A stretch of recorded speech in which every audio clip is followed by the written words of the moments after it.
Évangile selon Luc, chapitre 1. Plusieurs ayant entrepris de composer un récit des événements qui se sont accomplis parmi nous, suivant ce que nous ont transmis ceux qui ont été des témoins oculaires dès le commencement et sont devenus des ministres de la parole, il m'a aussi semblé bon, après avoir fait des recherches exactes sur toutes ces choses depuis leur origine, de te les exposer par écrit d'une manière suivie, excellent Théophile, afin que tu reconnaisses la certitude des enseignements que tu as reçus. Du temps d'Hérode, roi de Judée, il y avait un sacrificateur, nommé Zacharie, de la classe d'Abia. Sa femme était d'entre les filles d'Aaron, et s'appelait Élisabeth.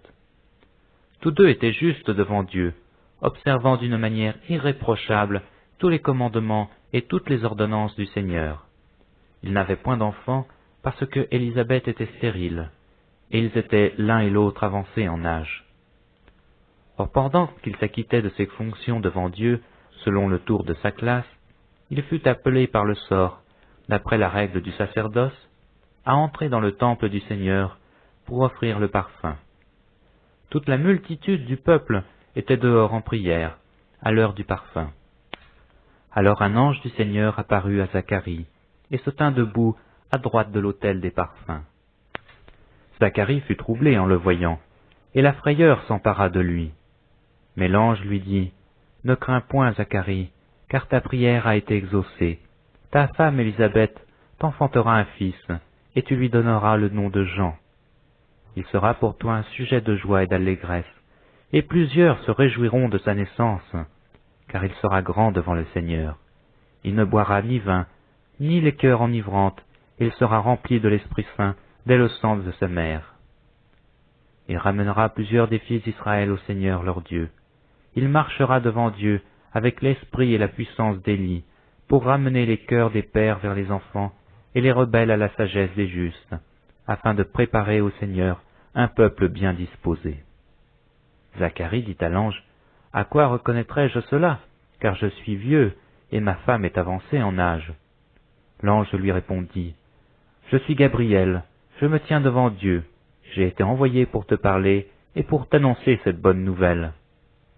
Et voici, tu seras muet, et tu ne pourras parler jusqu'au jour où ces choses arriveront, parce que tu n'as pas cru à mes paroles, qui s'accompliront en leur temps. » Cependant le peuple attendait Zacharie, s'étonnant de ce qu'il restait si longtemps dans le temple. Quand il sortit, il ne put leur parler, et ils comprirent qu'il avait eu une vision dans le temple. Il leur faisait des signes, et il resta muet. Lorsque ses jours de service furent écoulés, il s'en alla chez lui. Quelque temps après, Élisabeth, sa femme, devint enceinte. Elle se cacha pendant 5 mois, disant, « C'est la grâce que le Seigneur m'a faite quand il a jeté les yeux sur moi pour ôter mon opprobre parmi les hommes. » Au 6e mois, l'ange Gabriel fut envoyé par Dieu, dans une ville de Galilée appelée Nazareth, auprès d'une vierge fiancée à un homme de la maison de David nommé Joseph. Le nom de la vierge était Marie.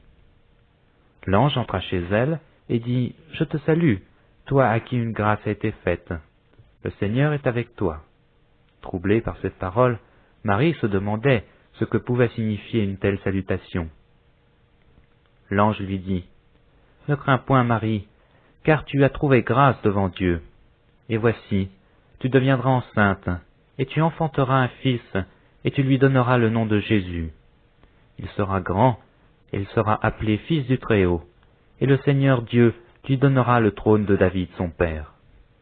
Il régnera sur la maison de Jacob éternellement, et son règne n'aura point de fin. » Marie dit à l'ange, « Comment cela se fera-t-il, puisque je ne connais point d'homme ?»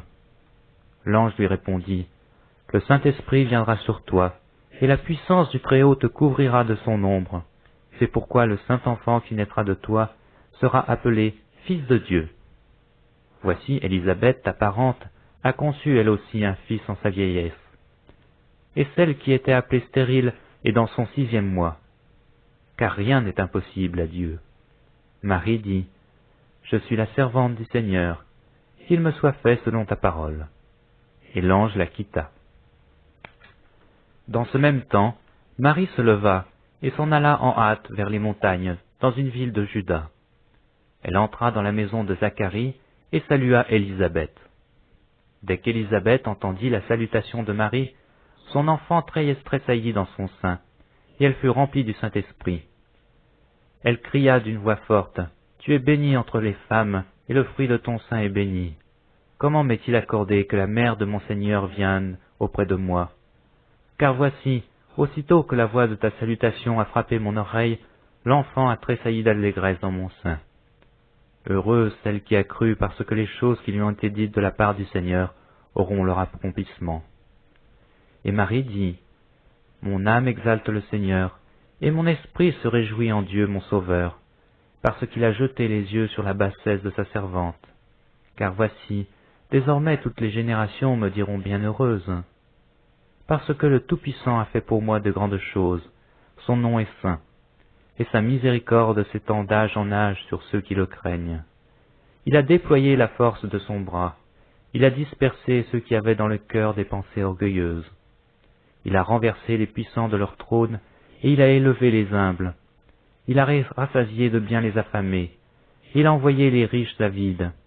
Il a secouru Israël son serviteur, et il s'est souvenu de sa miséricorde. Comme il l'avait dit à nos pères, envers Abraham et sa postérité pour toujours, Marie demeura avec Élisabeth environ 3 mois, puis elle retourna chez elle. Le temps où Élisabeth devait accoucher arriva, et elle enfanta un fils. Ses voisins et ses parents apprirent que le Seigneur avait fait éclater envers elle sa miséricorde. Ils se réjouirent avec elle. Le 8e jour, ils vinrent pour circoncire l'enfant, et ils l'appelaient Zacharie du nom de leur père. Mais sa mère prit la parole et dit, « Non, il sera appelé Jean. » Ils lui dirent, « Il n'y a dans ta parenté personne qui soit appelé de ce nom. » Et ils firent des signes à son père, pour savoir comment il voulait qu'on l'appelât. Zacharie demanda des tablettes, et il écrit Jean et son nom. Et tous furent dans l'étonnement. Au même instant sa bouche s'ouvrit, sa langue se délia, et il parlait, bénissant Dieu. La crainte s'empara de tous les habitants d'alentour, et dans toutes les montagnes de la Judée, on s'entretenait de toutes ces choses. Tous ceux qui les apprirent les gardèrent dans le cœur, en disant, « Que sera donc cet enfant ?» Et la main du Seigneur était avec lui. Zacharie, son père, fut rempli du Saint-Esprit, et il prophétisa en ces mots. « Béni soit le Seigneur, le Dieu d'Israël, de ce qu'il a visité et racheté son peuple, et nous a suscité un puissant sauveur dans la maison de David, son serviteur. Comme il avait annoncé par la bouche de ses saints prophètes des temps anciens, un sauveur qui nous délivre de nos ennemis et de la main de tous ceux qui nous haïssent. C'est ainsi qu'il manifeste sa miséricorde envers nos pères, et se souvient de sa sainte alliance, selon le serment par lequel il avait juré à Abraham notre père, de nous permettre, après que nous serions délivrés de la main de nos ennemis, de le servir sans crainte, en marchant devant lui dans la sainteté et dans la justice tous les jours de notre vie. Et toi, petit enfant, tu seras appelé prophète du Très-Haut, car tu marcheras devant la face du Seigneur pour préparer ses voies, afin de donner à son peuple la connaissance du salut par le pardon de ses péchés, grâce aux entrailles de la miséricorde de notre Dieu, en vertu de laquelle le soleil levant nous a visités d'en haut, pour éclairer ceux qui sont assis dans les ténèbres et dans l'ombre de la mort, pour diriger nos pas dans le chemin de la paix. Or l'enfant croissait et se fortifiait en esprit, et il demeura dans les déserts jusqu'au jour où il se présenta devant Israël. Évangile selon Luc, chapitre 2. En ce temps-là, parut un édit de César Auguste, ordonnant un recensement de toute la terre. Ce premier recensement eut lieu pendant que Quirinus était gouverneur de Syrie. Tous allèrent se faire inscrire, chacun dans sa ville. Joseph aussi monta de la Galilée, de la ville de Nazareth, pour se rendre en Judée, dans la ville de David appelée Bethléem, parce qu'il était de la maison et de la famille de David, afin de se faire inscrire avec Marie, sa fiancée, qui était enceinte. Pendant qu'ils étaient là, le temps où Marie devait accoucher arriva, et elle enfanta son fils premier-né. Elle l'emmaillota et le coucha dans une crèche, parce qu'il n'y avait pas de place pour eux dans l'hôtellerie. Il y avait dans cette même contrée des bergers qui passaient dans les champs les veilles de la nuit pour garder leurs troupeaux. Et voici, un ange du Seigneur leur apparut, et la gloire du Seigneur resplendit autour d'eux. Ils furent saisis d'une grande frayeur. Mais l'ange leur dit, « Ne craignez point, car je vous annonce une bonne nouvelle, qui sera pour tout le peuple le sujet d'une grande joie. C'est qu'aujourd'hui dans la ville de David, il vous est né un sauveur, qui est le Christ le Seigneur. Et voici à quel signe vous le reconnaîtrez. Vous trouverez un enfant emmailloté et couché dans une crèche. » Et soudain, il se joignit à l'ange une multitude de l'armée céleste, louant Dieu et disant, « Gloire à Dieu dans les lieux très hauts, et paix sur la terre parmi les hommes qui l'agréent. » Lorsque les anges les eurent quittés pour retourner au ciel, les bergers se dirent les uns aux autres, « Allons jusqu'à Bethléem, et voyons ce qui est arrivé, ce que le Seigneur nous a fait connaître. » Ils y allèrent en hâte, et ils trouvèrent Marie et Joseph, et le petit enfant couché dans la crèche. Après l'avoir vu, ils racontèrent ce qui leur avait été dit au sujet de ce petit enfant. Tous ceux qui les entendirent furent dans l'étonnement de ce que leur disaient les bergers. Marie gardait toutes ces choses, et les repassait dans son cœur. Et les bergers s'en retournèrent, glorifiant et louant Dieu pour tout ce qu'ils avaient entendu et vu, et qui était conforme à ce qui leur avait été annoncé. Le 8e jour, auquel l'enfant devait être circoncis, étant arrivé, on lui donna le nom de Jésus, nom qu'avait indiqué l'ange avant qu'il fût conçu dans le sein de sa mère. Et quand les jours de la purification furent accomplis, selon la loi de Moïse, Joseph et Marie le portèrent à Jérusalem pour le présenter au Seigneur. Suivant ce qui est écrit dans la loi du Seigneur, tout mâle premier-né sera consacré au Seigneur, et pour offrir en sacrifice 2 tourterelles ou 2 jeunes pigeons, comme cela est écrit dans la loi du Seigneur. Et voici, il y avait à Jérusalem un homme appelé Siméon. Cet homme était juste et pieux, il attendait la consolation d'Israël, et l'Esprit Saint était sur lui. Il avait été divinement averti par le Saint-Esprit qu'il ne mourrait point avant d'avoir vu le Christ du Seigneur.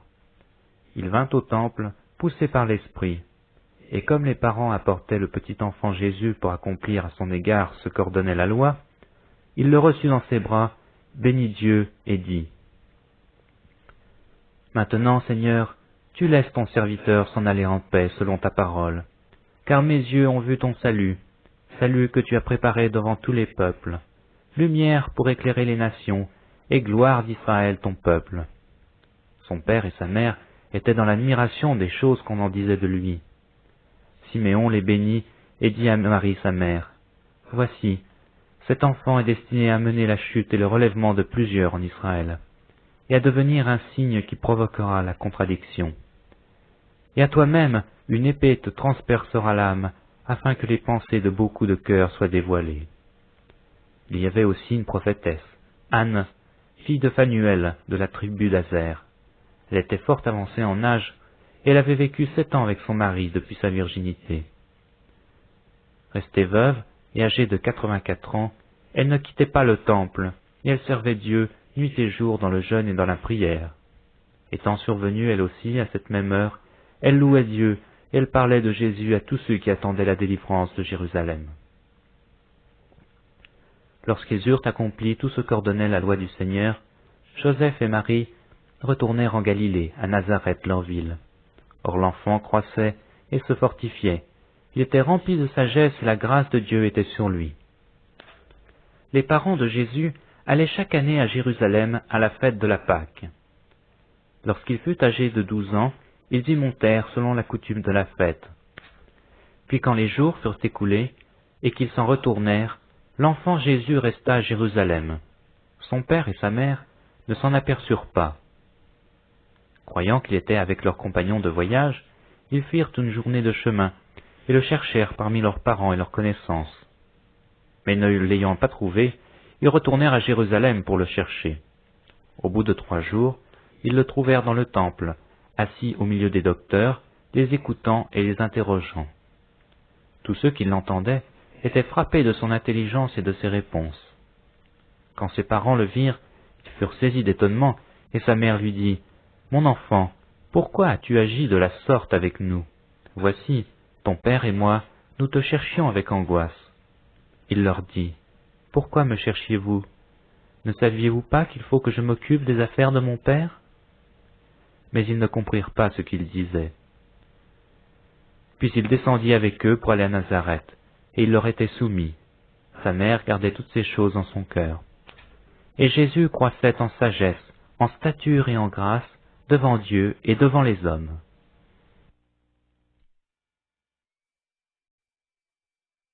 Évangile selon Luc, chapitre 3. La 15e année du règne de Tibère César, lorsque Ponce Pilate était gouverneur de la Judée, Hérode, tétrarque de la Galilée, son frère Philippe, tétrarque de l'Iturée et du territoire de la Traconite, Lysanias, tétrarque de la Bilène, et du temps des souverains sacrificateurs Anne et Caïphe, la parole de Dieu fut adressée à Jean, fils de Zacharie, dans le désert. Et il alla dans tout le pays des environs du Jourdain, prêchant le baptême de repentance pour la rémission des péchés, selon ce qui est écrit dans le livre des paroles d'Ésaïe le prophète. C'est la voix de celui qui crie dans le désert. Préparez le chemin du Seigneur, aplanissez ses sentiers, toute vallée sera comblée, toute montagne et toute colline seront abaissées. Ce qui est tortueux sera redressé, et les chemins rabotés seront aplanis. Et toute chair verra le salut de Dieu. Il disait donc à ceux qui venaient en foule pour être baptisés par lui, « Race de vipères, qui vous a appris à fuir la colère à venir? Produisez donc des fruits dignes de la repentance, et ne vous mettez pas à dire en vous-même, « Nous avons Abraham pour père. » Car je vous déclare que de ces pierres Dieu peut susciter des enfants à Abraham. Déjà même la cognée est mise à la racine des arbres. Tout arbre donc qui ne produit pas de son fruit sera coupé et jeté au feu. La foule l'interrogeait, disons, « Que devons-nous faire ?»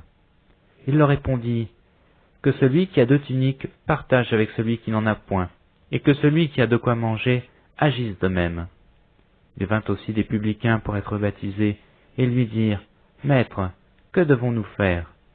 Il leur répondit, « N'exigez rien au-delà de ce qui vous a été ordonné. » Les soldats aussi lui demandèrent, « Et nous, que devons-nous faire ?» Il leur répondit, « Ne commettez ni extorsion, ni fraude envers personne, et contentez-vous de votre solde. » Comme le peuple était dans l'attente, et que tous se demandaient en eux-mêmes si Jean n'était pas le Christ, il leur dit à tous, « Moi, je vous baptise d'eau, mais il vient celui qui est plus puissant que moi, et je ne suis pas digne de délier la courroie de ses souliers. Lui, il vous baptisera du Saint-Esprit et de feu. Il a son vent à la main, il nettoiera son aire, et il amassera le blé dans son grenier, mais il brûlera la paille dans un feu qui ne s'éteint point. » C'est ainsi que Jean annonçait la bonne nouvelle au peuple, en lui adressant encore beaucoup d'autres exhortations. Mais Hérode le tétrarque, étant repris par Jean au sujet d'Hérodias, femme de son frère, et pour toutes les mauvaises actions qu'il avait commises, ajouta encore à toutes les autres celle d'enfermer Jean dans sa prison. Tout le peuple se faisant baptiser, Jésus fut aussi baptisé, et pendant qu'il priait, le ciel s'ouvrit, et le Saint-Esprit descendit sur lui sous une forme corporelle, comme une colombe. Et une voix fit entendre du ciel ces paroles, « Tu es mon Fils bien-aimé, en toi j'ai mis toute mon affection. » Jésus avait environ 30 ans lorsqu'il commença son ministère, étant, comme on le croyait, fils de Joseph, fils d'Élie, fils de Mathat, fils de Lévi, fils de Melchi, fils de Janaï, fils de Joseph, fils de Mattathias, fils d'Amos, fils de Nahum, fils d'Esli, fils de Nagaï, fils de Maat, fils de Mattathias, fils de Sémeï, fils de Josèche, fils de Joda, fils de Johanan, fils de Récha, fils de Zorobabel, fils de Salatiel, fils de Néri, fils de Melchi, fils d'Adi, fils de Kosam, fils d'Elmadam, fils d'Er, fils de Jésus, fils d'Éliezer, fils de Jorim, fils de Mathat, fils de Lévi, fils de Siméon, fils de Juda, fils de Joseph, fils de Jonam, fils d'Eliakim, fils de Méléa, fils de Ména, fils de Matata, fils de Nathan, fils de David, fils d'Isaïe, fils de Jobed, fils de Boz, fils de Salmon, fils fils de Naasson, fils d'Aminadab, fils d'Amin, fils d'Arni, fils d'Estrom, fils de Pharès, fils de Juda, fils de Jacob, fils d'Isaac, fils d'Abraham, fils de Tara, fils de Nakor, fils de Sérouk, fils de Ragaou, fils de Phalek, fils d'Héber, fils de Sala, fils de Caïnam, fils d'Arphaxad, fils de Sem, fils de Noé, fils de Lamech, fils de Mathusala, fils d'Enoch, fils de Jared, fils de Maléel, fils de Caïnan, fils d'Énos, fils de Seth, fils d'Adam, fils de Dieu. Évangile selon Luc, chapitre 4. Jésus, rempli du Saint-Esprit, revint du Jourdain, et il fut conduit par l'Esprit dans le désert, où il fut tenté par le diable pendant 40 jours. Il ne mangea rien durant ces jours-là, et après qu'ils furent écoulés, il eut faim. Le diable lui dit, « Si tu es fils de Dieu, ordonne à cette pierre qu'elle devienne du pain. » Jésus lui répondit, « Il est écrit, l'homme ne vivra pas de pain seulement. » Le diable, l'ayant élevé, lui montra en un instant tous les royaumes de la terre, et lui dit, « Je te donnerai toute cette puissance et la gloire de ces royaumes, car elle m'a été donnée, et je la donne à qui je veux. Si donc tu te prosternes devant moi, elle sera toute à toi. » Jésus lui répondit, « Il est écrit, tu adoreras le Seigneur ton Dieu, et tu le serviras lui seul. » Le diable le conduisit encore à Jérusalem, le plaça sur le haut du temple et lui dit, « Si tu es fils de Dieu, jette-toi d'ici en bas, car il est écrit, il donnera des ordres à tes anges à ton sujet, afin qu'ils te gardent, et ils te porteront sur les mains, de peur que ton pied ne heurte contre une pierre. » Jésus lui répondit, « Il est dit, tu ne tenteras point le Seigneur ton Dieu. » Après l'avoir tenté de toutes ses manières, le diable s'éloigna de lui jusqu'à un moment favorable. Jésus, revêtu de la puissance de l'Esprit, retourna en Galilée, et sa renommée se répandit dans tous les pays d'alentour. Il enseignait dans les synagogues, et il était glorifié par tous. Il se rendit à Nazareth, où il avait été élevé, et selon sa coutume, il entra dans la synagogue le jour du sabbat. Il se leva pour faire la lecture, et on lui remit le livre du prophète Isaïe. L'ayant déroulé, il trouva l'endroit où il était écrit « L'Esprit du Seigneur est sur moi, parce qu'il m'a oint pour annoncer une bonne nouvelle aux pauvres. Il m'a envoyé pour guérir ceux qui ont le cœur brisé, pour proclamer aux captifs la délivrance, et aux aveugles le recouvrement de la vue, pour renvoyer libres les opprimés, pour publier une année de grâce du Seigneur. » Ensuite, il roula le livre, le remit au serviteur et s'assit. Tous ceux qui se trouvaient dans la synagogue avaient les regards fixés sur lui. Alors il commença à leur dire, « Aujourd'hui cette parole de l'Écriture que vous venez d'entendre est accomplie. » Et tous lui rendaient témoignage. Ils étaient étonnés des paroles de grâce qui sortaient de sa bouche, et ils disaient, « N'est-ce pas le fils de Joseph ?» Jésus leur dit, « Sans doute vous m'appliquerez ce proverbe, médecin, guéris-toi toi-même, et vous me direz, fais ici dans ta patrie tout ce que nous avons appris que tu as fait à Capernaum. Mais, ajouta-t-il, je vous le dis en vérité, aucun prophète n'est bien reçu dans sa patrie. Je vous le dis en vérité, il y avait plusieurs veuves en Israël du temps d'Élie, lorsque le ciel fut fermé 3 ans et 6 mois, et qu'il y eut une grande famine sur toute la terre. Et cependant, Élie ne fut envoyé vers aucune d'elles, si ce n'est vers une femme veuve, à Sarepta, dans le pays de Sidon. Il y avait aussi plusieurs lépreux en Israël du temps d'Élisée le prophète. Et cependant, aucun d'eux ne fut purifié, si ce n'est Naaman le Syrien. Ils furent tous remplis de colère dans la synagogue, lorsqu'ils entendirent ces choses.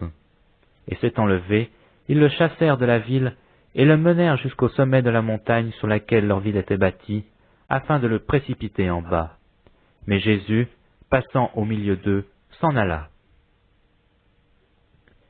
Il descendit à Capernaum, ville de la Galilée, et il enseignait le jour du sabbat. On était frappé de sa doctrine, car il parlait avec autorité. Il se trouva dans la synagogue un homme qui avait un esprit de démon impur, et qui s'écria d'une voix forte, « Ah, Qu'y a-t-il entre nous et toi, Jésus de Nazareth? Tu es venu pour nous perdre. Je sais qui tu es, le Saint de Dieu. Jésus le menaça, disant, Tais-toi, et sors de cet homme. Et le démon le jeta au milieu de l'assemblée, et sortit de lui sans lui faire du mal. Tous furent saisis de stupeur, et ils se disaient les uns les autres, Quelle est cette parole? Il commande avec autorité et puissance aux esprits impurs, et ils sortent. Et sa renommée se répandit dans tous les lieux d'alentour. En sortant de la synagogue, il se rendit à la maison de Simon. La belle-mère de Simon avait une violente fièvre, et ils le prièrent en sa faveur. S'étant penché sur elle, il menaça la fièvre, et la fièvre la quitta. À l'instant, elle se leva et les servit. Après le coucher du soleil, tous ceux qui avaient des malades, atteints de diverses maladies, les lui amenèrent. Il imposa les mains chacun d'eux, et il les guérit. Des démons aussi sortirent de beaucoup de personnes, en criant et disant, Tu es le Fils de Dieu. Mais il les menaçait, et ne leur permettait pas de parler, parce qu'ils savaient qu'il était le Christ. Dès que le jour parut, il sortit, et alla dans un lieu désert. Une foule de gens se mirent à sa recherche, et arrivèrent jusqu'à lui. Ils voulaient le retenir, afin qu'il ne les quittât point. Mais il leur dit, Il faut aussi que j'annonce aux autres villes la bonne nouvelle du royaume de Dieu, car c'est pour cela que j'ai été envoyé. Et il prêchait dans les synagogues de la Galilée.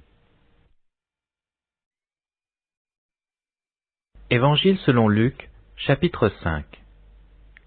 Comme Jésus se trouvait auprès du lac de Génézareth, et que la foule se pressait autour de lui pour entendre la parole de Dieu, il vit au bord du lac 2 barques, d'où les pêcheurs étaient descendus pour laver leurs filets. Il monta dans l'une de ces barques, qui était à Simon, et il le pria de s'éloigner un peu de terre. Puis il s'assit, et de la barque il enseignait la foule. Lorsqu'il eut cessé de parler, il dit à Simon, « Avance en pleine eau, et jetez vos filets pour pêcher. » Simon lui répondit, « Maître, nous avons travaillé toute la nuit sans rien pendre, mais sur ta parole je jetterai le filet. » L'ayant jeté, ils prirent une grande quantité de poissons, et leur filet se rompait. Ils firent signe à leurs compagnons qui étaient dans l'autre barque de venir les aider. Ils vinrent, et ils remplirent les 2 barques, au point qu'elles s'enfonçaient. Quand il vit cela, Simon-Pierre tomba aux genoux de Jésus, et dit, « Seigneur, retire-toi de moi, car je suis un homme pécheur. » Car l'épouvante l'avait saisi, lui et tous ceux qui étaient avec lui, à cause de la pêche qu'ils avaient faite. Il en était de même de Jacques et de Jean, fils de Zébédée, les associés de Simon. Alors Jésus dit à Simon, « Ne crains point, désormais tu seras pêcheur d'hommes. » Et ayant ramené les barques à terre, ils laissèrent tout et le suivirent. Jésus était dans une des villes, et voici un homme couvert de lèpre, l'ayant vu, tomba sur sa face et lui fit cette prière. « Seigneur, si tu le veux, tu peux me rendre pur. » Jésus étendit la main, le toucha et dit, « Je le veux, sois pur. » Aussitôt la lèpre le quitta. Puis il ordonna de n'en parler à personne. Mais dit-il, « Va te montrer au sacrificateur, et offre pour ta purification ce que Moïse a prescrit, afin que cela leur serve de témoignage. » Sa renommée se répandit de plus en plus, et les gens venaient en foule pour l'entendre pour être guéris de leurs malades. Et lui, il se retirait dans les déserts et priait. Un jour Jésus enseignait. Des pharisiens et des docteurs de la loi étaient là assis, venus de tous les villages de la Galilée, de la Judée et de Jérusalem. Et la puissance du Seigneur se manifestait par des guérisons. Et voici des gens, portant sur un lit un homme qui était paralytique, cherchaient à le faire rentrer et à le placer sous ses regards. Comme ils ne savaient pas où l'introduire, à cause de la foule, ils montèrent sur le toit, et ils descendirent par une ouverture avec son lit, au milieu de l'assemblée devant Jésus. Voyant leur foi, Jésus dit, « Homme, tes péchés te sont pardonnés. » Les scribes et les pharisiens se mirent à raisonner et dirent, « Qui est celui-ci qui profère des blasphèmes? Qui peut pardonner les péchés, si ce n'est Dieu seul ?» Jésus, connaissant leurs pensées, prit la parole et leur dit, « Quelle pensée avez-vous dans vos cœurs? Lequel est le plus aisé de dire, « Tes péchés te sont pardonnés » ou de dire, « Lève-toi et marche » Or, afin que vous sachiez que le Fils de l'homme a sur la terre le pouvoir de pardonner les péchés, je te l'ordonne, dit-il au paralytique, lève-toi, prends ton lit et va dans ta maison. Et à l'instant, il se leva en leur présence, prit le lit sur lequel il était couché, et s'en alla dans sa maison, glorifiant Dieu. Tous étaient dans l'étonnement, et glorifiaient Dieu. Remplis de crainte, ils disaient, nous avons vu aujourd'hui des choses étranges. Après cela, Jésus sortit, et il vit un publicain nommé Lévi, assis au lieu des péages. Il lui dit, suis-moi. Et laissant tout, il se leva et le suivit. Lévi lui donna un grand festin dans sa maison, et beaucoup de publicains et d'autres personnes étaient à table avec eux. Les pharisiens et les scribes murmurèrent, et dirent à ses disciples, « Pourquoi mangez-vous et buvez-vous avec les publicains et les gens de mauvaise vie ?» Jésus, prenant la parole, leur dit, « Ce ne sont pas ceux qui se portent bien qui ont besoin de médecins, mais les malades.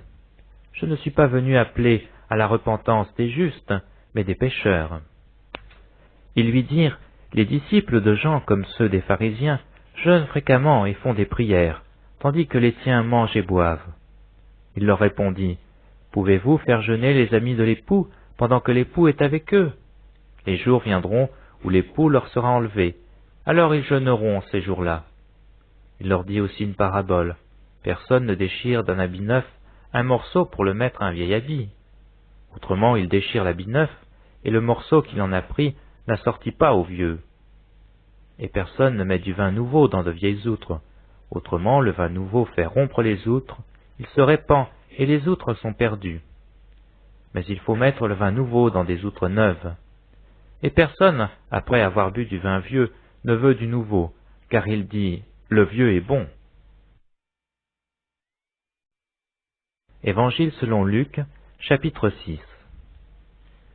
Il arriva un jour de sabbat, appelé second premier, que Jésus traversait des champs de blé.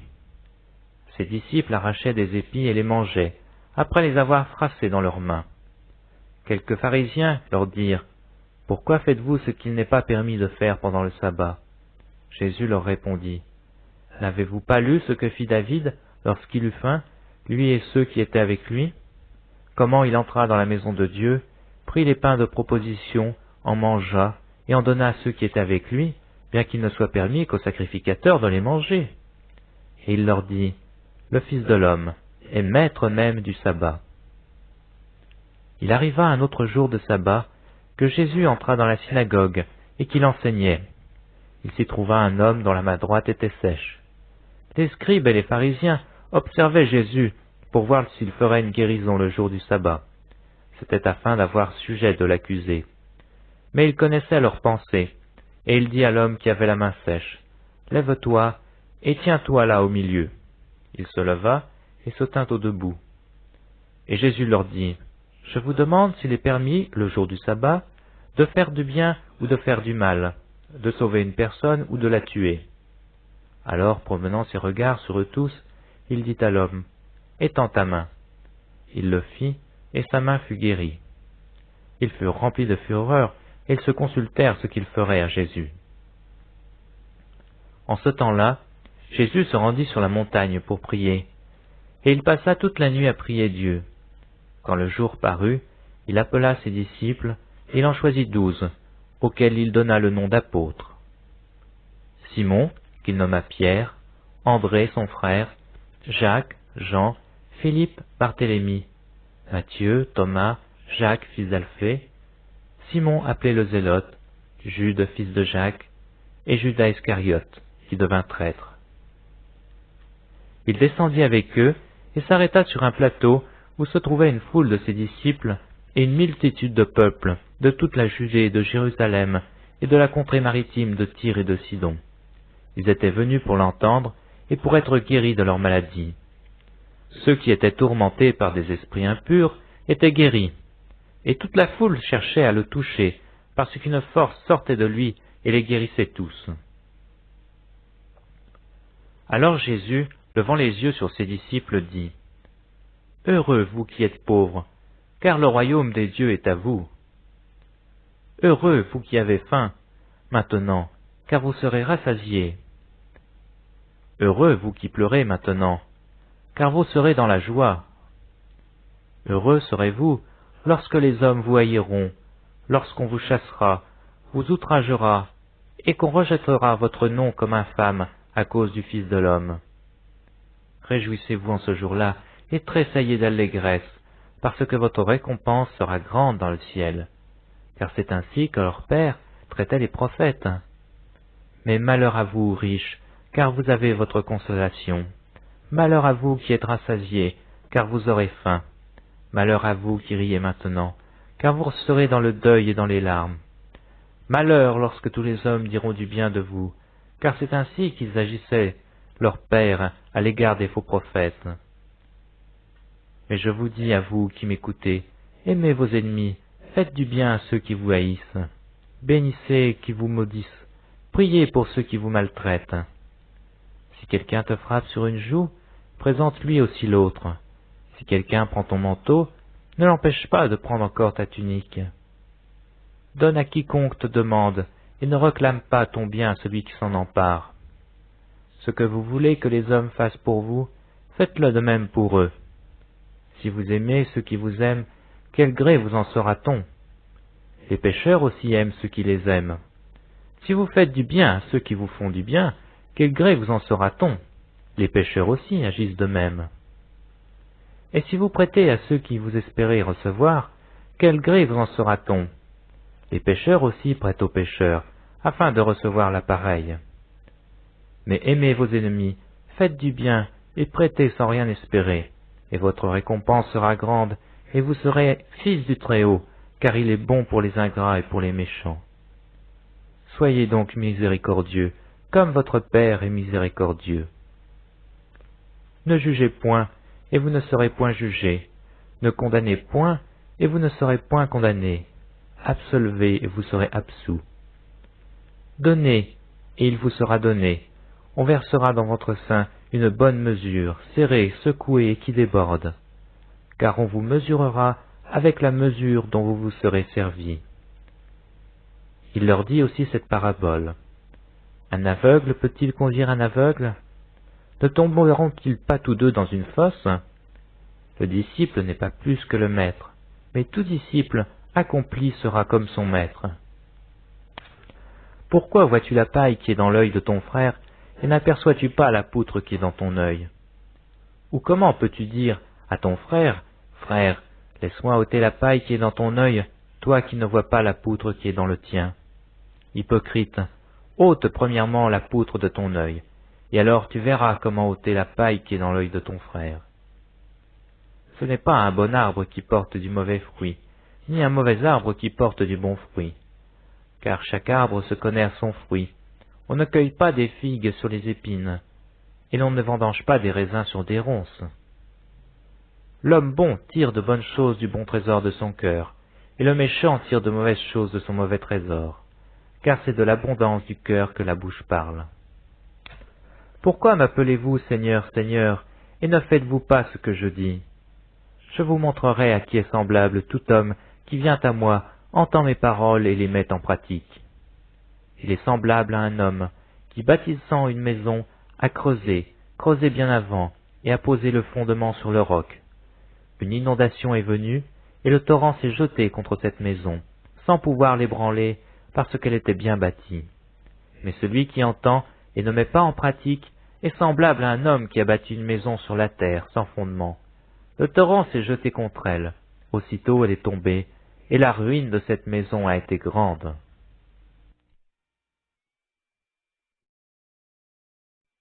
Évangile selon Luc, chapitre 7. Après avoir achevé tous ses discours devant le peuple qui l'écoutait, Jésus entra dans Capernaum. Un centenier avait un serviteur auquel il était très attaché, et qui se trouvait malade, sur le point de mourir. Ayant entendu parler de Jésus, il lui envoya quelques anciens des Juifs, pour le prier de venir guérir son serviteur.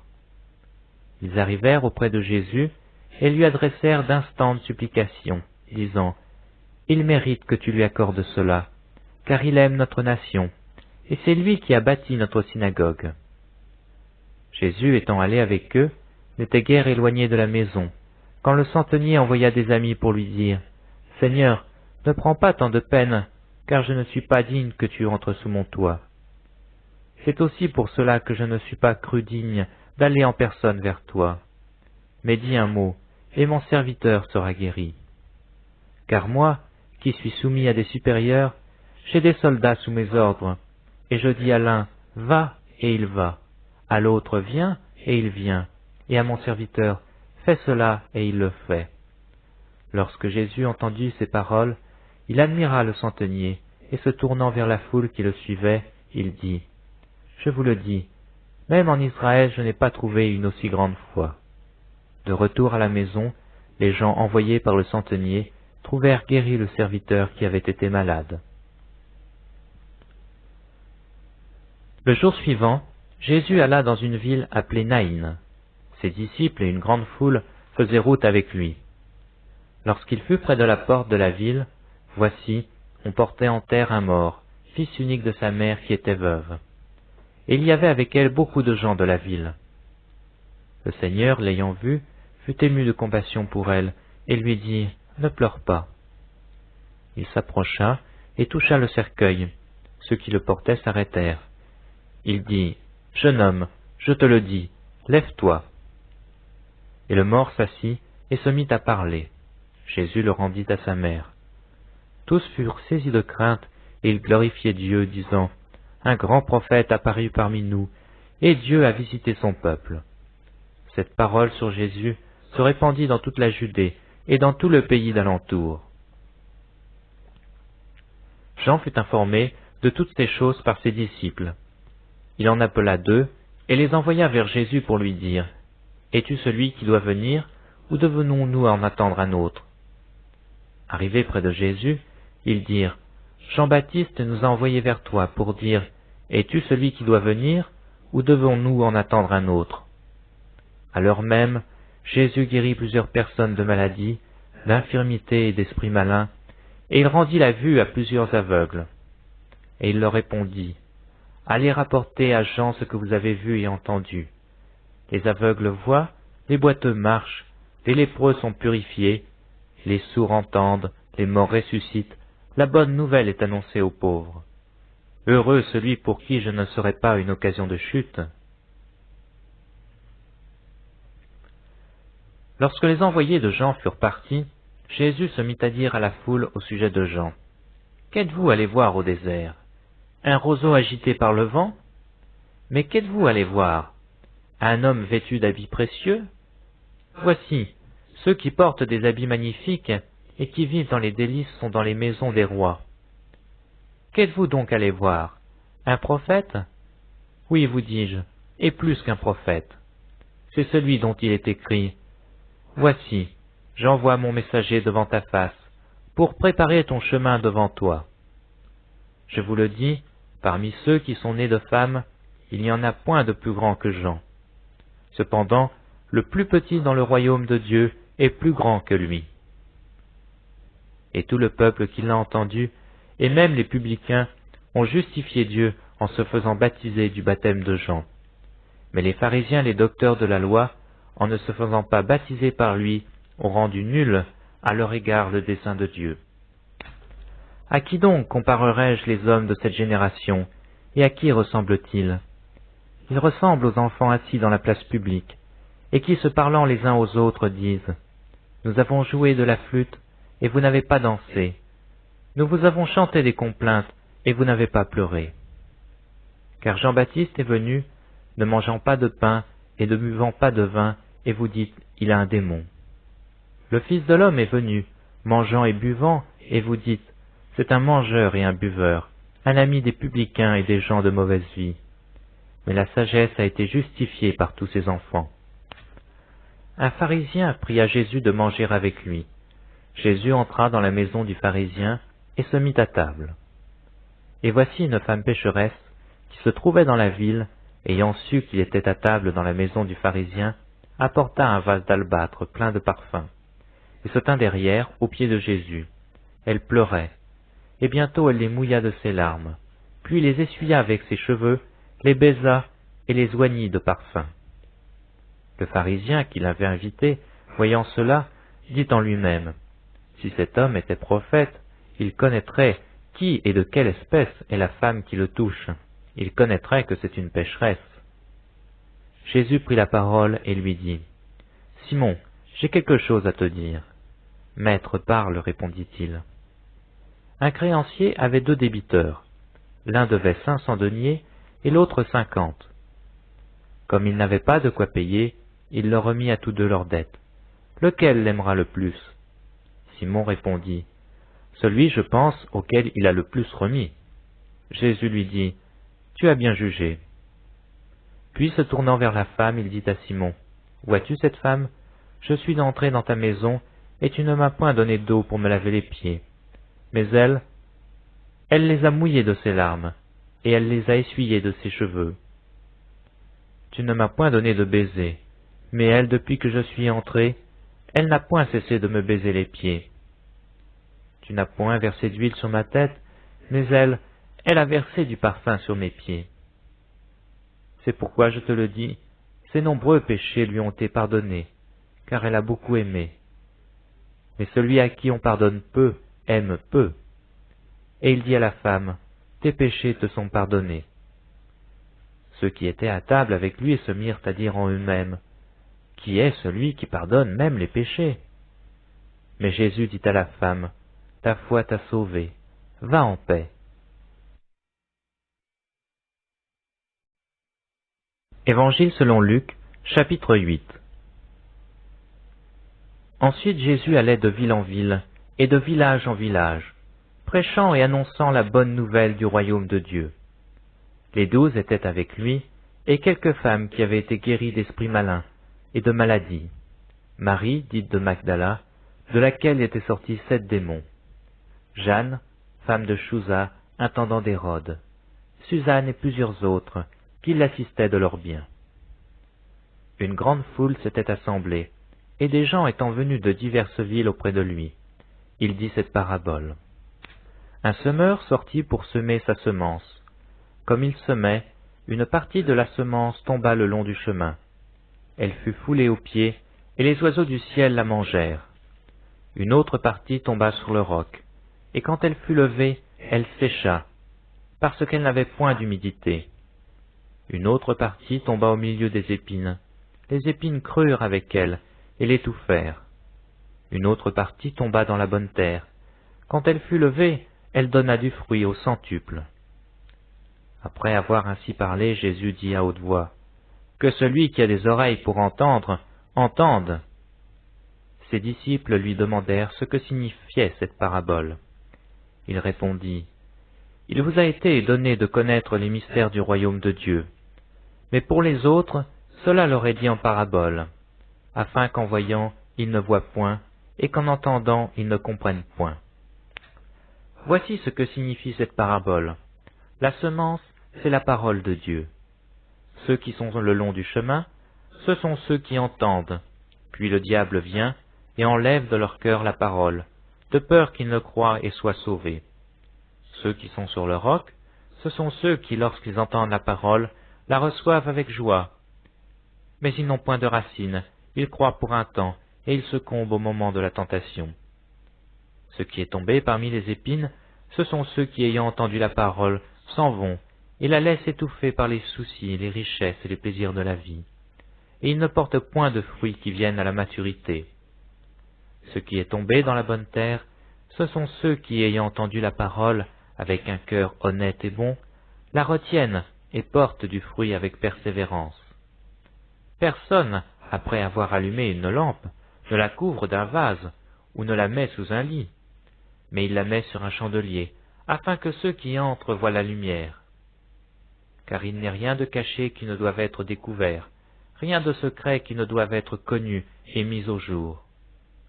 Prenez donc garde à la manière dont vous écoutez, car on donnera à celui qui a, mais à celui qui n'a pas, on ôtera même ce qu'il croit avoir. La mère et les frères de Jésus vinrent le trouver, mais ils ne purent l'aborder à cause de la foule. On lui dit, « Ta mère et tes frères sont dehors, et ils désirent te voir. » Mais il répondit, « Ma mère et mes frères, ce sont ceux qui écoutent la parole de Dieu et qui la mettent en pratique. » Un jour Jésus monta dans une barque avec ses disciples. il leur dit, « Passons de l'autre côté du lac. » Et ils partirent. Pendant qu'ils naviguaient, Jésus s'endormit. Un tourbillon fondit sur le lac, la barque se remplissait d'eau, et ils étaient en péril. Ils s'approchèrent et le réveillèrent, en disant, « Maître, maître, nous périssons. » S'étant réveillé, il menaça le vent et les flots, qui s'apaisèrent, et le calme revint. Puis il leur dit, « Où est votre foi ?» Saisis de frayeur et d'étonnement, ils se dirent les uns aux autres, « Quel est donc celui-ci qui commande même au vent et à l'eau, et à qui ils obéissent ?» Ils abordèrent dans le pays des Gésaréniens, qui est vis-à-vis de la Galilée. Lorsque Jésus fut descendu à terre, il vint au-devant de lui un homme de la ville qui était possédé de plusieurs démons. Depuis longtemps, il ne portait point de vêtements, et avait sa demeure non dans une maison, mais dans les sépulcres. Ayant vu Jésus, il poussa un cri, se jeta à ses pieds, et dit d'une voix forte, « Qu'y a-t-il entre moi et toi, Jésus, Fils de Dieu très haut? Je t'en supplie, ne me tourmente pas. » Car Jésus commandait à l'esprit impur de sortir de cet homme, dont il s'était emparé depuis longtemps. On le gardait lié de chaînes et les fers aux pieds, mais il rompait les liens, et il était entraîné par le démon dans les déserts. Jésus lui demanda, « Quel est ton nom ?» « Légion, répondit-il, car plusieurs démons étaient entrés en lui. Et il priait instamment Jésus de ne pas leur ordonner d'aller dans l'abîme. Il y avait là dans la montagne un grand troupeau de pourceaux qui paissaient. Et les démons supplièrent Jésus de leur permettre d'entrer dans ces pourceaux. Il le leur permit. Les démons sortirent de cet homme, entrèrent dans les pourceaux, et le troupeau se précipita des pentes escarpées dans le lac, et se noya.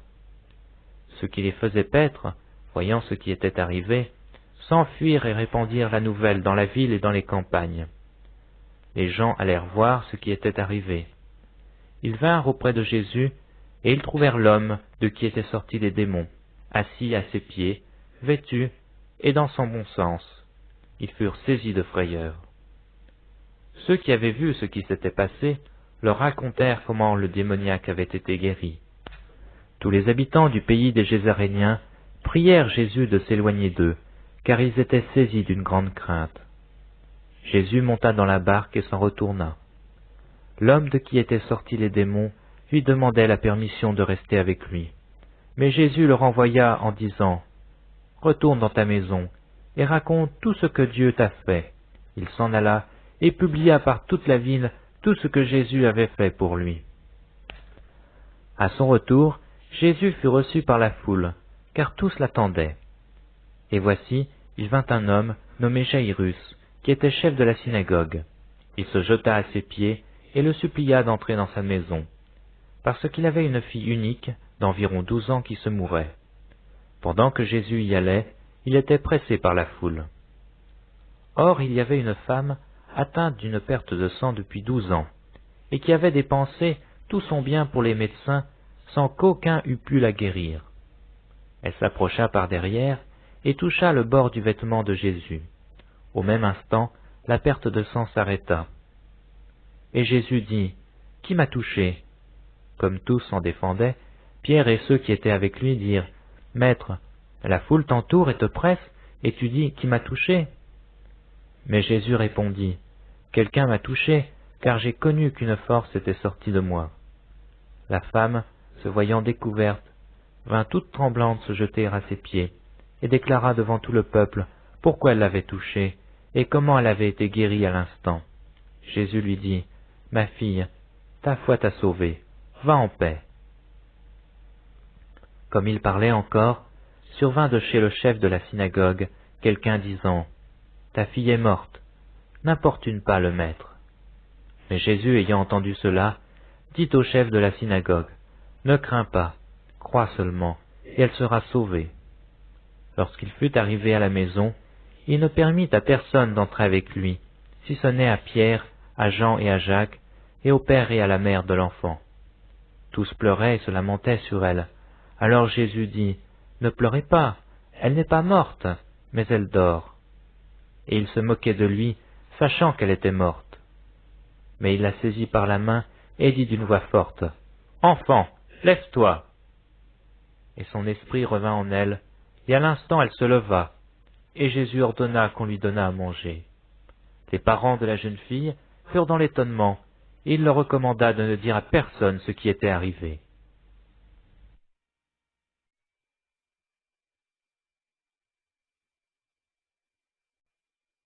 Évangile selon Luc, chapitre 9.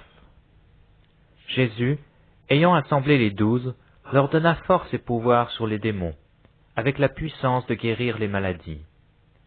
Il les envoya prêcher le royaume de Dieu et guérir les malades. Ne prenez rien pour le voyage, leur dit-il, ni bâton, ni sac, ni pain, ni argent, et n'ayez pas 2 tuniques. Dans quelque maison que vous entriez, restez-y, et c'est de là que vous partirez. Et si les gens ne vous reçoivent pas, sortez de cette ville, et secouez la poussière de vos pieds, en témoignage contre eux. Ils partirent, et ils allèrent de village en village, annonçant la bonne nouvelle et opérant partout des guérisons. Hérode le tétrarque entendit parler de tout ce qui se passait, et il ne savait que penser, car les uns disaient que Jean était ressuscité des morts, d'autres qu'Élie était apparu, et d'autres qu'un des anciens prophètes était ressuscité. Mais Hérode disait, « J'ai fait décapiter Jean. Qui donc est celui dont j'entendis en dire de telles choses ?» Et il cherchait à le voir. Les apôtres, étant de retour, racontèrent à Jésus tout ce qu'ils avaient fait. Il les prit avec lui et se retira à l'écart, du côté d'une ville appelée Bethsaïda. Les foules l'ayant su, le suivirent. Jésus les accueillit et leur parlait du royaume de Dieu. Il guérit aussi ceux qui avaient besoin d'être guéris. Comme le jour commençait à baisser, les 12 s'approchèrent et lui dirent, « Renvoie la foule, afin qu'elle aille dans les villages et dans les campagnes des environs, pour se loger et pour trouver des vivres, car nous ne sommes ici que dans un lieu désert. » Jésus leur dit, « Donnez-leur vous-même à manger. » Mais ils répondirent, « Nous n'avons que 5 pains et 2 poissons, à moins que nous allions nous-mêmes acheter des vivres pour tout ce peuple. » Or il y avait environ 5000 hommes. Jésus dit à ses disciples, « Faites-les asseoir par rangées de 50. » Ils firent ainsi, et les firent tous asseoir. Jésus prit les 5 pains et les 2 poissons, et levant les yeux vers le ciel, il les bénit. Puis il les rompit, et les donna aux disciples, afin qu'ils les distribuassent à la foule. Tous mangèrent et furent rassasiés, et l'on emporta 12 paniers pleins des morceaux qui restaient. Un jour que Jésus priait à l'écart, ayant avec lui ses disciples, il leur fit cette question, « Qui dit-on que je suis ?» Ils répondirent, « Jean-Baptiste », les autres, « Élie », les autres, « qu'un des anciens prophètes est ressuscité. » Et vous, leur demanda-t-il, « Qui dites-vous que je suis ?» Pierre répondit, « Le Christ de Dieu. » Jésus leur recommanda sévèrement de ne le dire à personne. Il ajouta qu'il fallait que le Fils de l'homme souffrit beaucoup, qu'il fût rejeté par les anciens, par les principaux sacrificateurs et par les scribes, qu'il fût mis à mort et qu'il ressuscita le 3e jour. Puis il dit à tous, « Si quelqu'un veut venir après moi, qu'il renonce à lui-même, qu'il se charge chaque jour de sa croix et qu'il me suive. Car celui qui voudra sauver sa vie la perdra, mais celui qui la perdra à cause de moi la sauvera. Et que servirait-il à un homme de gagner tout le monde, s'il se détruisait ou se perdait lui-même? Car quiconque aura honte de moi et de mes paroles, le Fils de l'homme aura honte de lui, quand il viendra dans sa gloire et dans celle du Père et des saints anges. Je vous le dis, en vérité, quelques-uns de ceux qui sont ici ne mourront point, qu'ils n'aient vu le royaume de Dieu. » Environ 8 jours après qu'il eut dit ces paroles, Jésus prit avec lui Pierre, Jean et Jacques, et il monta sur la montagne pour prier. Pendant qu'il priait, l'aspect de son visage changea, et son vêtement devint d'une blancheur éclatante. Et voici, 2 hommes s'entretenaient avec lui. C'étaient Moïse et Élie, qui apparaissaient dans la gloire, parlaient de son départ qu'il allait accomplir à Jérusalem. Pierre et ses compagnons étaient appesantis par le sommeil. Mais s'étant tenus éveillés, ils virent la gloire de Jésus et les 2 hommes qui étaient avec lui. Au moment où ces hommes se séparaient de Jésus, Pierre lui dit, « Maître, il est bon que nous soyons ici. Dressons 3 tentes, une pour toi, une pour Moïse et une pour Élie. » Il ne savait ce qu'il disait.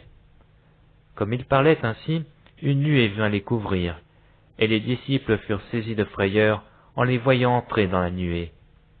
Et de la nuée sortit une voix qui dit, « Celui-ci est mon fils élu, écoutez-le. » Quand la voix se fit entendre, Jésus se trouva seul. Les disciples gardèrent le silence, et ils ne racontèrent à personne en ce temps-là rien de ce qu'ils avaient vu. Le lendemain, lorsqu'ils furent descendus de la montagne, une grande foule vint au-devant de Jésus. Et voici du milieu de la foule, un homme s'écria, « Maître, je t'en prie, porte les regards sur mon fils, car c'est mon fils unique. » Un esprit le saisit, et aussitôt il pousse des cris, et l'esprit l'agite avec violence, le fait écumer, et a de la peine à se retirer de lui, après l'avoir tout brisé. J'ai prié tes disciples de le chasser, et ils n'ont pas pu. Race incrédule et perverse, répondit Jésus, jusqu'à quand serai-je avec vous, et vous supporterai-je? Amène ici ton fils. Comme il approchait, le démon le jeta par terre, et l'agita avec violence. Mais Jésus menaça l'esprit impur, guérit l'enfant, et le rendit à son père. Et tous furent frappés de la grandeur de Dieu. Tandis que chacun était dans l'admiration de tout ce que faisait Jésus, il dit à ses disciples, « Pour vous, écoutez bien ceci. Le Fils de l'homme doit être livré entre les mains des hommes. » Mais les disciples ne comprenaient pas cette parole. Elle était voilée pour eux, afin qu'ils n'en eussent pas le sens, et ils craignaient de l'interroger à ce sujet. Or une pensée leur vint dans l'esprit, savoir lequel d'entre eux était le plus grand. Jésus, voyant la pensée de leur cœur, prit un petit enfant, le plaça près de lui, et leur dit, « Quiconque reçoit en mon nom ce petit enfant, me reçoit moi-même, et quiconque me reçoit, reçoit celui qui m'a envoyé. Car celui qui est le plus petit parmi vous tous, c'est celui-là qui est plus grand. » Jean prit la parole et dit, « Maître, nous avons vu un homme qui chasse des démons en ton nom, et nous l'en avons empêché, parce qu'il ne nous suit pas. » « Ne l'empêchez pas, lui répondit Jésus, car qui n'est pas contre vous est pour vous. » Lorsque le temps où il devait être enlevé du monde approcha, Jésus prit la résolution de se rendre à Jérusalem. Il envoya devant lui des messagers qui se mirent en route et entrèrent dans un bourg des Samaritains pour lui préparer un logement. Mais on ne le reçut pas parce qu'il se dirigeait sur Jérusalem. Les disciples, Jacques et Jean, voyant cela, dirent, « Seigneur, veux-tu que nous commandions que le feu descende du ciel et les consume ?» Jésus se tourna vers eux et les réprimanda, disant, « Vous ne savez de quel esprit vous êtes animés, car le Fils de l'homme est venu, non pour perdre les âmes des hommes, mais pour les sauver. » Et ils allèrent dans un autre bourg.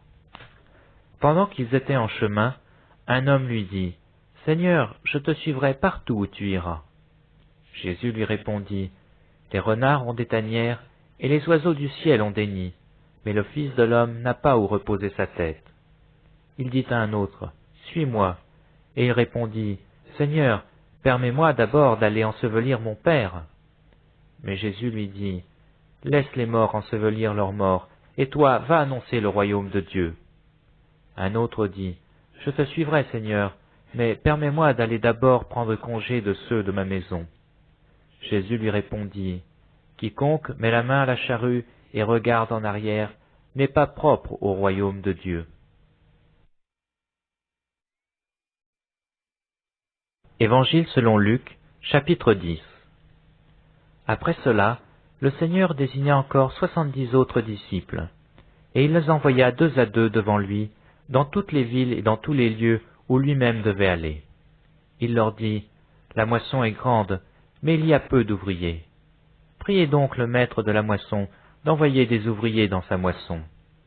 Partez, voici je vous envoie comme des agneaux au milieu des loups. Ne portez ni bourse, ni sac, ni souliers, et ne saluez personne en chemin. Dans quelque maison que vous entriez, dites d'abord, que la paix soit sur cette maison. Et s'il se trouve là un enfant de paix, votre paix reposera sur lui, sinon elle reviendra à vous. Demeurez dans cette maison-là, mangeant et buvant ce qu'on vous donnera, car l'ouvrier mérite son salaire. N'allez pas de maison en maison. Dans quelque ville que vous entriez, et où l'on vous recevra, mangez ce qui vous sera présenté. Guérissez les malades qui s'y trouveront, et dites-leur, le royaume de Dieu s'est approché de vous. Mais dans quelque ville que vous entriez, et où l'on vous ne recevra pas, allez dans ces rues et dites, nous secouons contre vous la poussière même de votre ville, qui s'est attachée à nos pieds. Sachez cependant que le royaume de Dieu s'est approché. Je vous dis qu'en ce jour, Sodome sera traité moins rigoureusement que cette ville-là. Malheur à toi, Chorazine, malheur à toi, Bethsaïda, car si les miracles qui ont été faits au milieu de vous avaient été faits dans Tyr et dans Sidon, il y a longtemps qu'elle se serait repentie en prenant le sac et la cendre. C'est pourquoi, au jour du jugement, Tyr et Sidon seront traités moins rigoureusement que vous. Et toi, Capernaum, qui as été élevé jusqu'au ciel, tu seras abaissé jusqu'au séjour des morts. Celui qui vous écoute m'écoute, et celui qui vous rejette me rejette, et celui qui me rejette rejette celui qui m'a envoyé.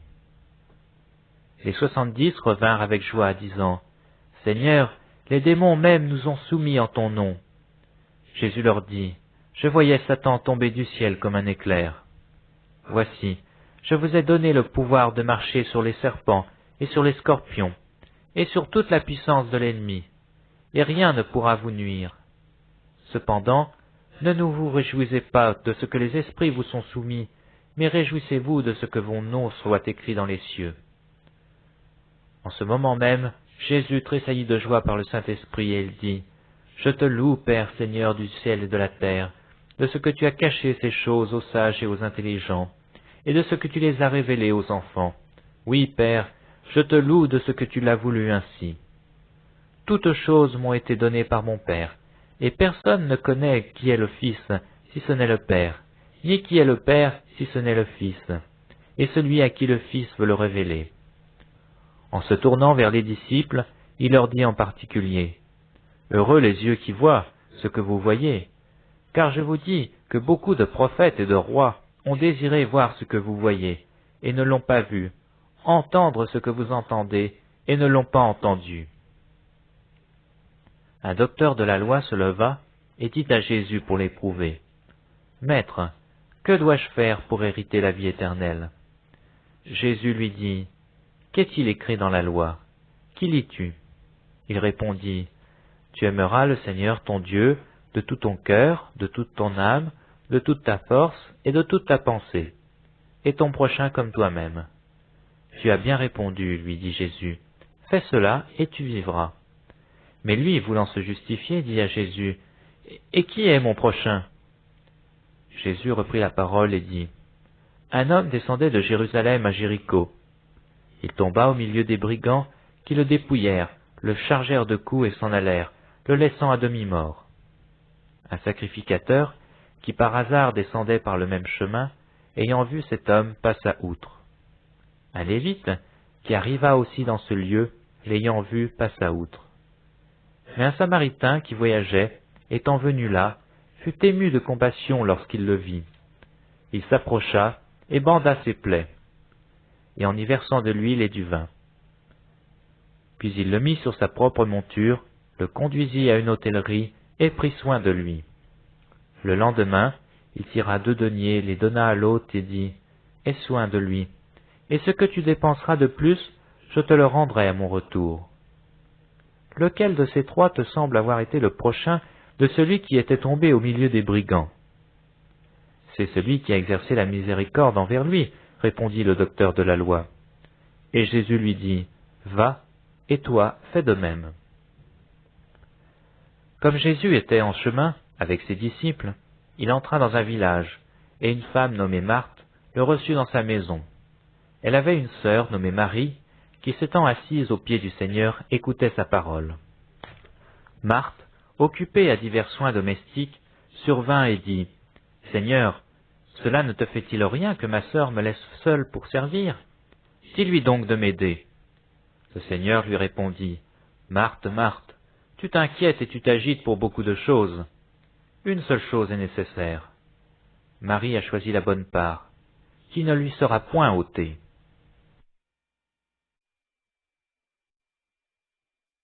Évangile selon Luc, chapitre 11. Jésus priait un jour en un certain lieu. Lorsqu'il eut achevé, un de ses disciples lui dit, « Seigneur, enseigne-nous à prier comme Jean l'a enseigné à ses disciples. » Il leur dit, « Quand vous priez, dites, « Père, que ton nom soit sanctifié, que ton règne vienne. Donne-nous chaque jour notre pain quotidien. Pardonne-nous nos péchés, car nous aussi nous pardonnons à quiconque nous offense.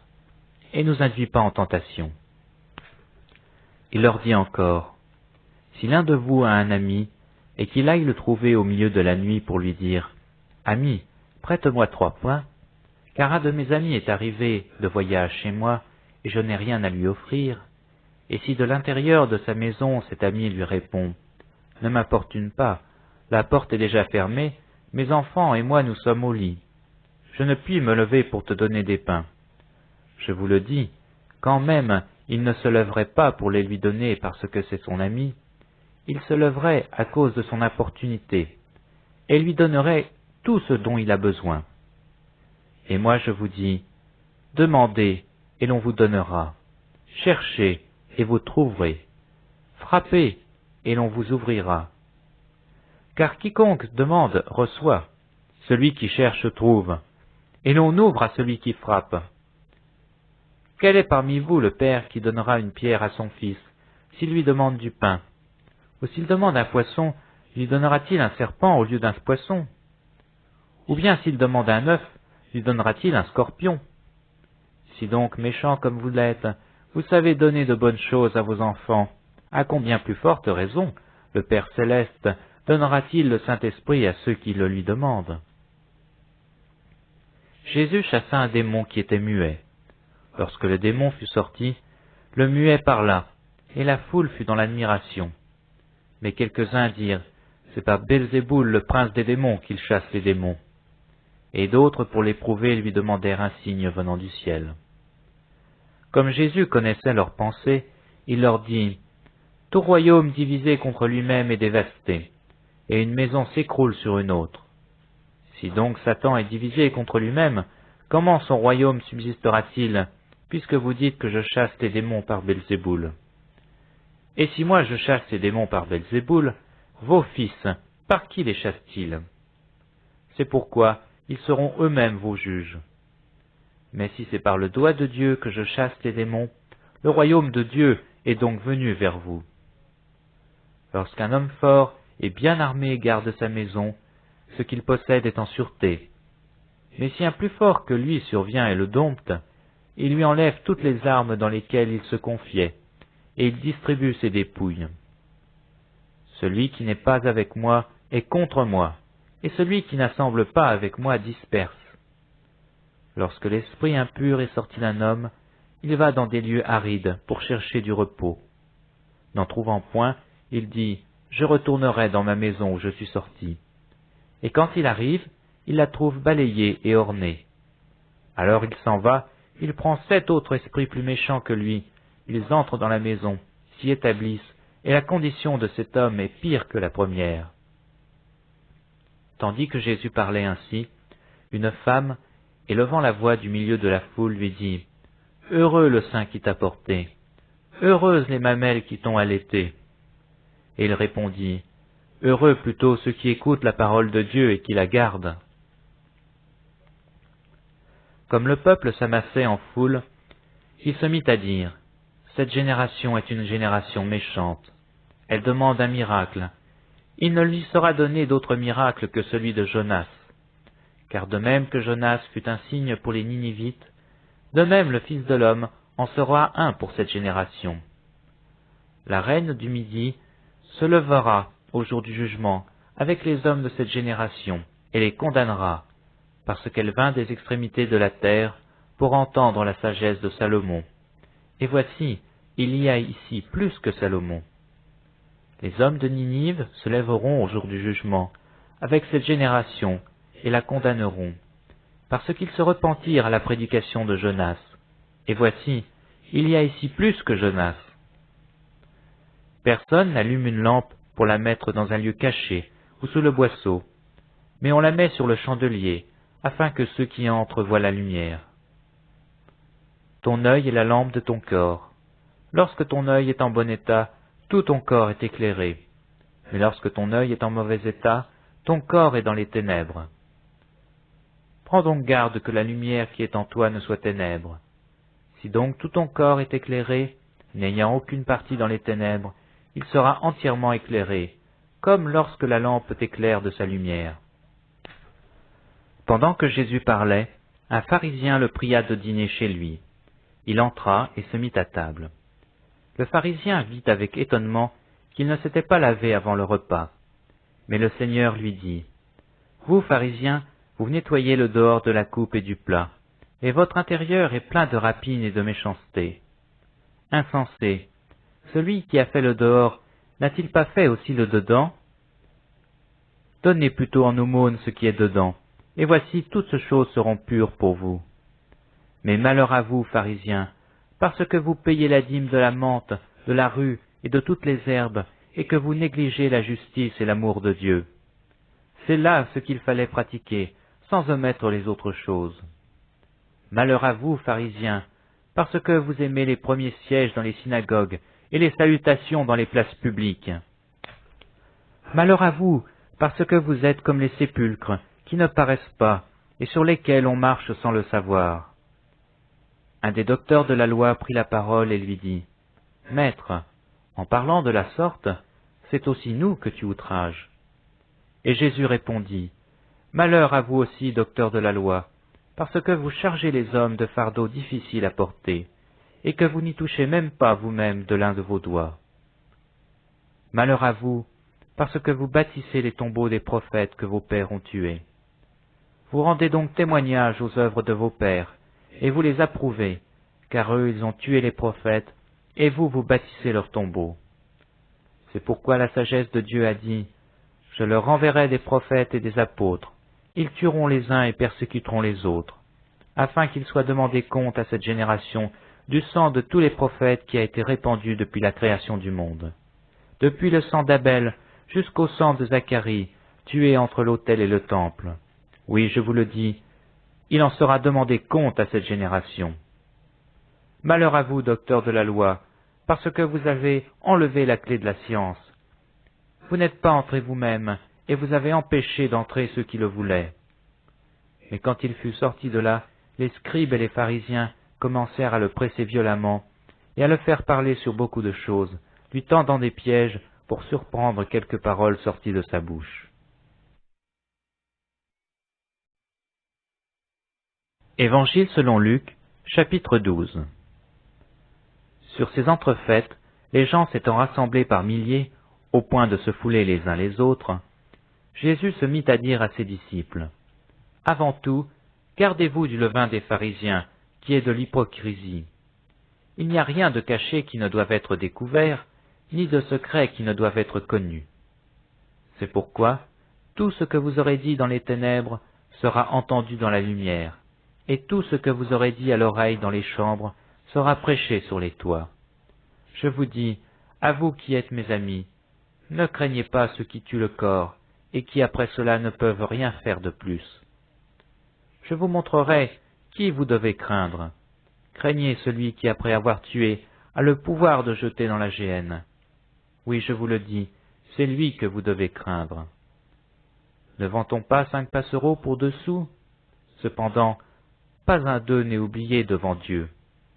Et même les cheveux de votre tête sont tous comptés. Ne craignez donc point, vous valez plus que beaucoup de passereaux. Je vous le dis, quiconque me confessera devant les hommes, le Fils de l'homme le confessera aussi devant les anges de Dieu. Mais celui qui me reniera devant les hommes sera renié devant les anges de Dieu. Et quiconque parlera contre le Fils de l'homme, il lui sera pardonné, mais à celui qui blasphémera contre le Saint-Esprit, il ne sera point pardonné. Quand on vous mènera devant les synagogues, les magistrats et les autorités, ne vous inquiétez pas de la manière dont vous vous défendrez, ni de ce que vous direz, car le Saint-Esprit vous enseignera à l'heure même ce qu'il faudra dire. Quelqu'un dit à Jésus du milieu de la foule, « Maître, dis à mon frère de partager avec moi notre héritage. » Jésus lui répondit, « Ô homme, qui m'a établi pour être votre juge? ou pour faire vos partages. Puis il leur dit, gardez-vous avec soin de toute avarice, car la vie d'un homme ne dépend pas de ses biens, fût-il dans l'abondance. Et il leur dit cette parabole. Les terres d'un homme riche avaient beaucoup rapporté. Et il raisonnait en lui-même, disant, que ferai-je, car je n'ai pas de place pour serrer ma récolte. Voici, dit-il, ce que je ferai. J'abattrai mes greniers, j'en bâtirai des plus grands, j'y amasserai toute ma récolte et tous mes biens. Et je dirai à mon âme, tu as beaucoup de biens en réserve pour plusieurs années. Repose-toi, mange, bois, et te réjouis. Mais Dieu lui dit, insensé, cette nuit même ton âme te sera redemandée. Et ce que tu as préparé, pour qui cela sera-t-il? Il en est ainsi de celui qui amasse des trésors pour lui-même, et qui n'est pas riche pour Dieu. Jésus dit ensuite à ses disciples, c'est pourquoi je vous dis, ne vous inquiétez pas pour votre vie, de ce que vous mangerez, ni pour votre corps de quoi vous serez vêtus. La vie est plus que la nourriture, et le corps plus que le vêtement.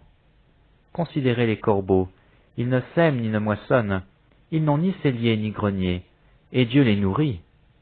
Combien ne valez-vous pas plus que les oiseaux? Qui de vous, par ses inquiétudes, peut ajouter une coudée à la durée de sa vie? Si donc vous ne pouvez pas, même la moindre chose, pourquoi vous inquiétez-vous du reste? Considérez comment croissent les lys.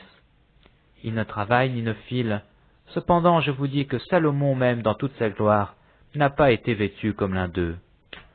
Si Dieu revêt ainsi l'herbe qui est aujourd'hui dans les champs, et qui demain sera jetée au four, à combien plus forte raison ne vous vêtira-t-il pas, gens de peu de foi? Et vous, ne cherchez pas ce que vous mangerez et ce que vous boirez, et ne soyez pas inquiets. Car toutes ces choses, ce sont les païens du monde qui les recherchent. Votre Père sait que vous en avez besoin. Cherchez plutôt le royaume de Dieu, et toutes ces choses vous seront données par-dessus. Ne crains point, petit troupeau, car votre Père a trouvé bon de vous donner le royaume. Vendez ce que vous possédez, et donnez-le en aumône. Faites-vous des bourses qui ne s'usent point, un trésor inépuisable dans les cieux, où le voleur n'approche point, et où la teigne ne détruit point. Car là où est votre trésor, là aussi sera votre cœur. Que vos reins soient sains, et vos lampes allumées. Et vous, soyez semblables à des hommes, qui attendent que leur maître revienne des noces, afin de lui ouvrir dès qu'il arrivera et frappera. Heureux ces serviteurs que le maître à son arrivée trouvera veillant. Je vous le dis en vérité, il se ceindra, les fera mettre à table, et s'approchera pour les servir. Qu'il arrive à la deuxième ou à la troisième veille, heureux ces serviteurs, s'il les trouve veillants. Sachez-le bien, si le maître de maison savait à quelle heure le voleur doit venir, il veillerait et ne laisserait pas percer sa maison. Vous aussi, tenez-vous prêts, car le Fils de l'homme viendra à l'heure où vous n'y penserez pas. Pierre lui dit, Seigneur, est-ce à nous ou à tous que tu adresses cette parabole? Et le Seigneur dit, quel est donc l'économe fidèle et prudent que le maître établira sur ses gens, pour leur donner la nourriture au temps convenable? Heureux ce serviteur que son maître à son arrivée trouvera ainsi. Je vous le dis en vérité, il l'établira sur tous ses biens. Mais si ce serviteur dit en lui-même, mon maître tarde à venir, s'il se met à battre les serviteurs et les servantes, à manger, à boire et à s'enivrer, le maître de ce serviteur viendra le jour où il n'y s'y attend pas, à l'heure qu'il ne connaît pas, il le mettra en pièces et lui donnera sa part avec les infidèles. Le serviteur qui, ayant connu la volonté de son maître, n'a rien préparé et n'a pas agi selon sa volonté, sera battu d'un grand nombre de coups. Mais celui qui, ne l'ayant pas connu, a fait des choses dignes de châtiment, sera battu de peu de coups. On demandera beaucoup à qui l'on a beaucoup donné, et on exigera davantage de celui à qui l'on a beaucoup confié. Je suis venu jeter un feu sur la terre, et qu'ai-je à désirer s'il est déjà allumé? Il est un baptême dont je dois être baptisé, et combien il me tarde qu'il soit accompli.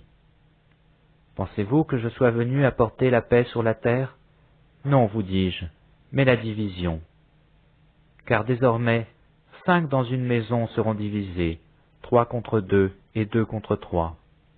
Le père contre le fils, et le fils contre le père, la mère contre la fille, et la fille contre la mère, la belle-mère contre la belle-fille, et la belle-fille contre la belle-mère.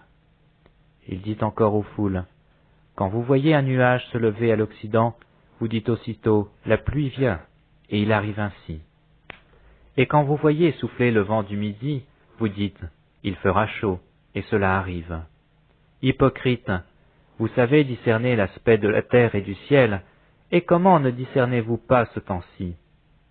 Et pourquoi ne discernez-vous pas de vous-même ce qui est juste? Lorsque tu vas avec ton adversaire devant le magistrat, tâche en chemin de te dégager de lui, de peur qu'il ne te traîne devant le juge, que le juge ne te livre à l'officier de justice, et que celui-ci ne te mette en prison. Je te le dis, tu ne sortiras pas de là que tu n'aies payé jusqu'à la dernière pitte.